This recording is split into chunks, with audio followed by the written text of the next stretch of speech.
Assalamualaikum warahmatullahi wabarakatuh. Pada hari ini 13 Jun 2021, buat pertama kalinya saya melihat seorang Menteri Besar Yang Amat Berhormat Datuk Ahmad Yaakob turun ke Kampung Kutan yang telah diisytiharkan sebagai zon PKPD untuk menyampaikan sumbangan barangan keperluan dapur. Kerana ternyata mereka yang berada dalam zon PKPD ini akan terjejas strok untuk menampung kehidupan seharian.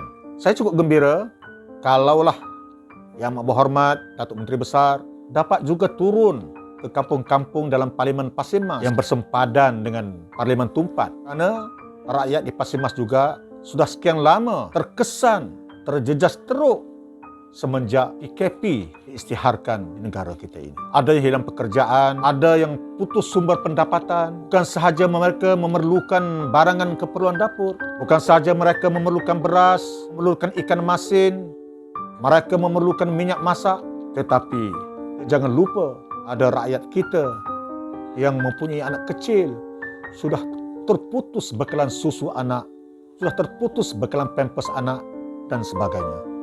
Inilah yang saya lama mengharapkan seorang Menteri Besar dapat meniru cara dan tindakan Yang Amat Berhormat almarhum Pengguru Ni Abdul Aziz dahulu. Dia sanggup turun ke ceruk-ceruk kampung, masuk ke pelosok pendalaman untuk melihat sendiri dengan mata lendir dia sendiri kesusahan dan penderitaan rakyat pada hari ini. Kita sedar dan kita berterima kasih kepada kerajaan negeri yang telah meluluskan peruntukan sebanyak RM60,000 kepada setiap Dewan Undangan Negeri Kelantan. RM60,000 untuk satu Dewan Undangan Negeri, untuk satu DUN yang pukul ratanya mempunyai 30,000 pengundi. Itu pengundi berdaftar. Kalau dikira termasuk yang tidak mengundi, anak-anak muda dan anak-anak kecil, mungkin setiap DUN mempunyai antara 40,000 hingga 50,000 rakyat. Maka di zaman PKP ini, semuanya terkesan. Lainlah dengan mereka penjawat awam, mungkin tidak terjejas sebagaimana rakyat yang kerja harian, yang tidak dapat bekerja, yang tidak dapat bergerak untuk rentas daerah dan sebagainya. Kalau 60,000 ini kita nisbahkan kepada 10,000 orang sahaja setiap DUN, maka jumlah yang diterima terlalu kecil. Kalau 10,000 orang rakyat yang terkesan di setiap DUN baru terima RM6 sahaja. Itu sebab saya seringkali menuntut supaya dibelanjakan one off 400 juta itu. Inilah masanya untuk tolong rakyat. Kalau Yang Amat Berhormat Menteri Besar tidak dapat masuk ke kampung-kampung dengan menaiki Mercedes, tak mengapa. Saya sanggup menghambakan diri saya untuk membawa Yang Amat Berhormat masuk ke pelosok kampung walaupun dengan motor kapcai, untuk tengok sendiri bagaimana rakyat sekarang sudah cukup susah.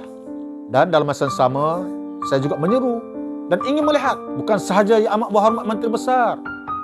Saya nak juga lihat timbalan Menteri Besar juga turun ke kampung-kampung. Sehingga kan hari ini, saya tak nampak timbalan Menteri Besar juga turun ke kampung-kampung untuk melihat kesusahan rakyat ataupun menyampaikan sumbangan kepada rakyat.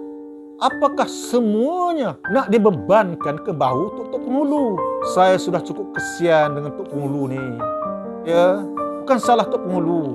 Ya, sehinggakan Tok Penghulu terpaksa mengelakkan diri dari berjumpa dengan orang kampung, tak angkat telefon kerana semata-mata beban, tidak dapat memenuhi keperluan dan permintaan orang-orang kampung, rakyat di kampung, rakyat dalam kawasan yang terkesan dengan KP ini. Jadi saya menyerulah kepada Menteri Besar, rakyat Kelantan, bukan hanya rakyat Kampung Kutan sahaja yang menjadi rakyat yang perlu dinaungi oleh Yang Amat Berhormat Menteri Besar. Rakyat Kelantan menuntut semuanya.